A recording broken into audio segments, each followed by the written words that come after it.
से 20 साल पहले इतना जोर शोर से मनाया जाता था? नहीं मनाया जाता था।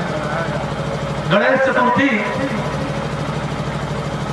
अभी बहुत जोर शोर से मनाने लगे हैं। क्या आज से 10 साल पहले गणेश चतुर्थी बहुत अच्छे से यहाँ मनाया जाता था क्या? नहीं मनाया जाता था। गणेश चतुर्थी महाराष्ट्र का त्योहार था, नवदुर्गा कोलकाता में बंगाल का त्योहार था, लेकिन उन लोगों ने अपने आप को प्रचारित करने के लिए कोई कसर नहीं छोड़ी।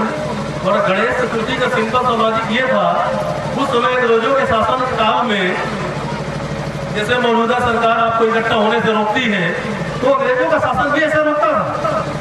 तो उस समय हमको अपनी बात आप तक पहुंचाने के लिए एक माध्यम की जरूरत थी कि 4 लोग एक साथ इकट्ठे हो, बैठ करके बात करें। उस बात को रखने के लिए उस समय गणेश चतुर्थी का आयोजन किया गया। धार्मिक अनुष्ठान के नाम पर लोगों को इकट्ठा करेंगे और अपनी बात उन तक पहुंचाने का काम करेंगे। तो क्या लगता है, हम यहाँ संत शिरोमणि रविदास जी की जयंती मनाने के लिए बैठे हैं, उसके पीछे हम उनके जो उन्होंने मुसीबतें झेली, जो आंदोलन खड़ा किया, जो सामाजिक कार्य किया, उन सभी को आपके सामने प्रस्तुत करना चाहते हैं। उन सभी को अपने लोगों के साथ चर्चा करना चाहते हैं। आप हमसे चर्चा करेंगे, हम आपसे चर्चा करेंगे। बहुत सारी बातें हम आपसे सीखेंगे, बहुत सारी बातें आप हमसे भी सीखेंगे। मेरे साथियों, इस बात को विशेष ध्यान दीजिएगा, जिस दिन समाज में एक नहीं होंगे, हमारा समाज एक नहीं होगा, तो जान लीजिए कि वो भयावह दिन आने वाला है। अभी यूजीसी के समर्थन में मात्र 3% लोग, ब्राह्मणों ने सिर्फ जम करके इसका विरोध किया और मिलकर के 15% उन्होंने ऐसा आंदोलन खड़ा कर दिया, यूजीसी बिल सरकार को, सुप्रीम कोर्ट को रोक लगानी पड़ गई। रोक लग गई उसमें, लेकिन हम 85% और गला फाड़ फाड़ के चिल्लाते हैं एक प्रोग्राम में, हर एक जगह पर कार्यक्रम में गला फाड़ के चिल्लाते हैं हम 85%। अरे काहे का 85% भाई? अपने परिवार में एक नहीं हो पा रहे हैं, और अगर एक हो पा रहे हैं तो उतर जाओ सड़कों में और यूजीसी बिल लागू करने के लिए सरकार को बाध्य कर दो, सुप्रीम कोर्ट को मजबूर कर दो। लेकिन वो नहीं करेंगे।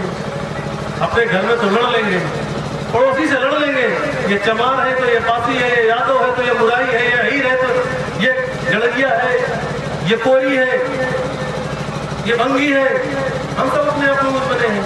और उन्होंने 6743 जातियों उनको बांट दिया, हम बढ़ गए आसानी से और फटे हुए हैं।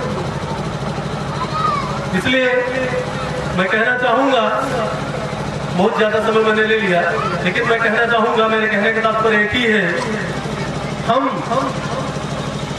एक होने के लिए जो चीजें आड़े आ रही हैं, हमारा जो अपना ईगो है, उस ईगो को बाहर करिए और अपने आप को एक करिए, सामने लाइए।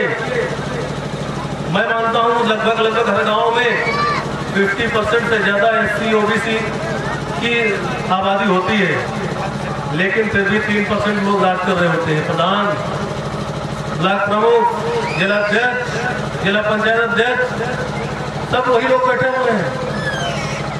और अगर वो नहीं बैठे हुए हैं, आप समाज की लड़ाई लड़ रहे हैं, लेकिन वो लोग आपके ही समाज से 10 लोगों को खड़ा करके वो अपना एक पालतू पिल्ला जिसको सिर्फ एक टुकड़े से मतलब है, वो पालतू पिल्ला जिता के अपना राज करेंगे, वो खुद राज करेंगे। तो होता है ऐसा। कब सुधरेंगे ये सब चीजें? हमको जानना पड़ेगा।